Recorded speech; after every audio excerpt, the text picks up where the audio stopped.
Investigasyon sa posibleng fake documents ng mga luxury car ng mga diskaya at ang suspensyon ng lisensya ng DPWH officials ating tatalakayin kasama si Assistant Secretary Vigor Mendoza, ang hepe ng LTO. Asek Vigor, magandang tanghali po.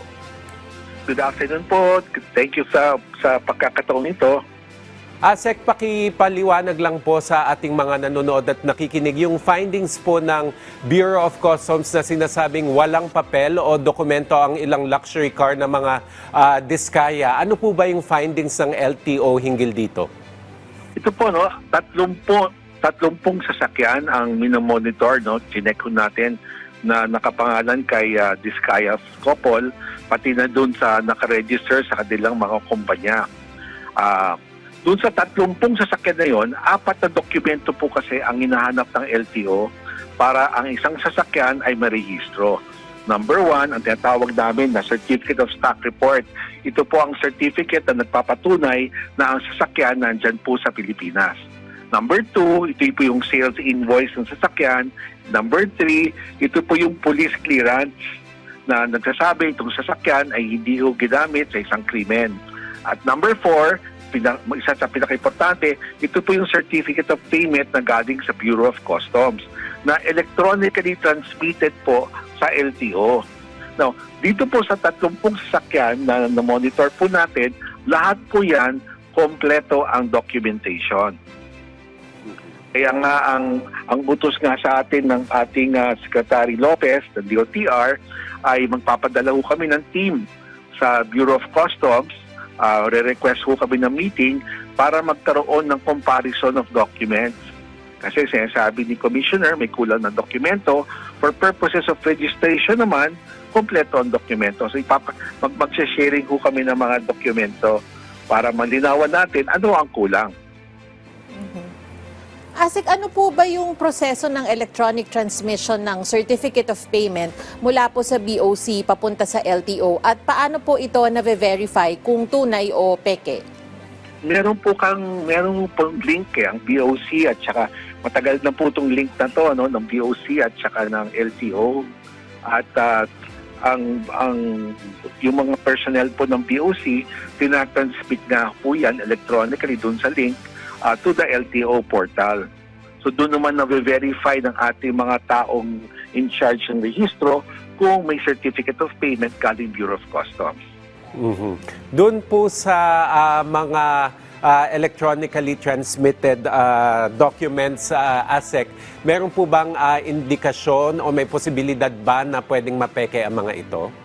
Yan nga gusto natin makita. Baka naman through time merong mga hackers or tawag dito mga personnel ng LTO or Bureau of Customs perhaps na nagpapadala ng dokumento electronically pero hindi naman authentic.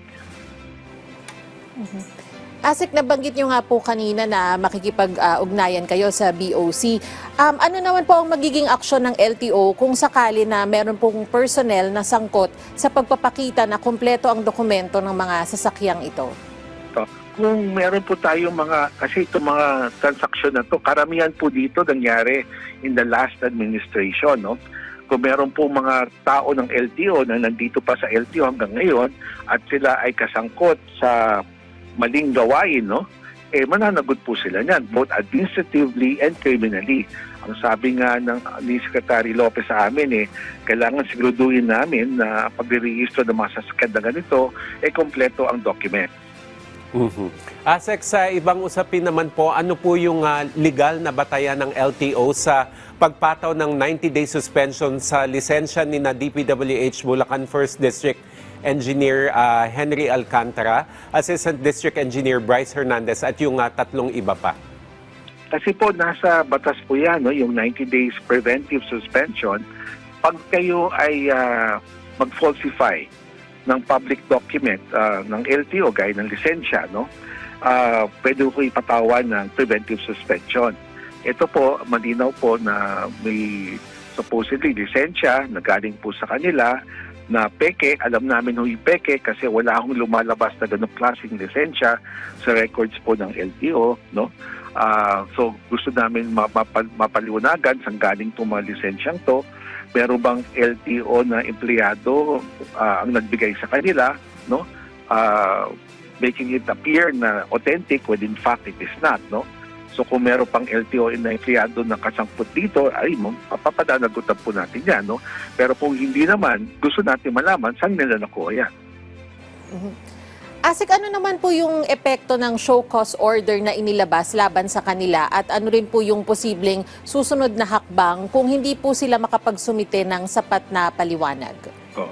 Kasi meron po silang authentic license. Meron naman talaga sa tunay na lisensya na galing sa LTO, no? So yung preventive suspension natin, yung paggamit ng kanilang authentic license. You know, kung napatunayan na sila ay gumamit ng peking lisensya, for whatever purpose, hindi lang, not necessarily for driving, no? Basta gumamit ng falsified document, ang penalty po niyan up to revocation and perpetual disqualification na makakuha ng lisensya. On top of this, pero pang criminal aspect po yan, no? Yung use of falsified documents or kung sila ang talagang author ng falsified documents, sila talaga ang gumawa niyan, pwede pa sila managot with a higher offense, no, of falsification of public document. Ang penalty ho naman ito, up to 20 years imprisonment. Ano naman po, ASEC Vigor, yung natuklasan ng LTO hinggil dito kina JP Mendoza, kay Edric San Diego at RJ Dumasig na tinaguri ang Bulacan Group of Contractors o BGC Boys. Meron din ba silang history ng paggamit ng mga alias o yung paggamit po ng mga peking dokumento? Under investigation pa ho yung tatlong yan, no? Ang ating investiga so far, itong dalawa, na una, no? Na pinakita sa ating mga Senate hearings and congressional hearings. Pero the remaining 3, pending pa ho investigation yan. Asik, paano naman po makakaapekto ang mga kasong ito sa kampanya ng LTO laban sa paggamit ng peking lisensya at ID, lalo na't may kaugnayan ito sa high-profile government officials? Opo, as of now nga, nakikita natin, no, there might be a need for us na i-review yung ating security features ng ating lisensya, no? Para in plain view, makita nung kung sino man ang nagte-check kung yung lisensya ay authentic or not. So, yun ang ating tinitingnan ngayon para sa gadon mas maging relevant yung ating lisensya kasi ginagamit na ID, hindi lang for driving, no? So, yun ang ating tinitingnan ngayon to add additional security features. Pag nakita ho natin yan, meron kasi mga security features na ginagamit na sa ibang bansa, no? So sabi nga sa atin ni Secretary Lopez ng DOTR, no, yung ating sekretarya, talagang review everything, no? Review everything to ensure the security, integrity of the document, yung lisensya po natin. Bilang panghuli na lang siguro, ASEC Vigor, mensahe nyo na lamang po sa ating mga taga-subaybay, lalo na po dito sa pakikipag-ugnayan ninyo sa BOC, pati na rin po yung isinasagawang investigasyon kaugnay ng mga sangkot po sa mga maanumalyang flood control project. Unang-una po, no, sa ating, again, thank you very much po sa opportunity na to, no? Malaking bagay ho sa amin to na mapaparating sa publiko. Huwag na ho sila makipagsapalaran sa mga peking, gumagawa ng mga peking lisensya o yung mga kinokontak through yung mga Facebook, no? Kasi chances are baka scam lang po yan, no? Ilan na po ang aming nahuhuli together with the anti-cybercrime group ng PNP, no?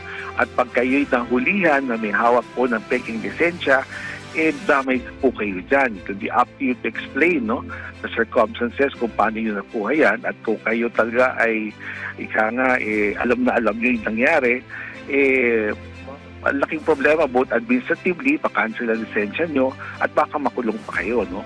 Dito naman ho sa ating itong mga sasakyan po natin, no?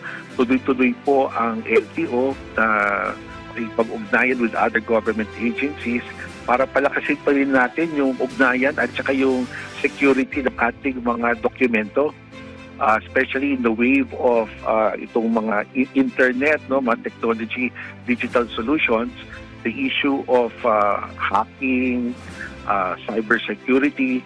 We continue to review this. No? We continue to innovate. We continue to use the most modern facilities para maprotektahan natin yung datos, yung data, yung privacy ng mga tao na nakikipag-ugnayan, nakikitagsak sa LTO. Alright, maraming salamat po sa inyong oras. Assistant Secretary Vigor Mendoza, ang hepe ng Land Transportation Office.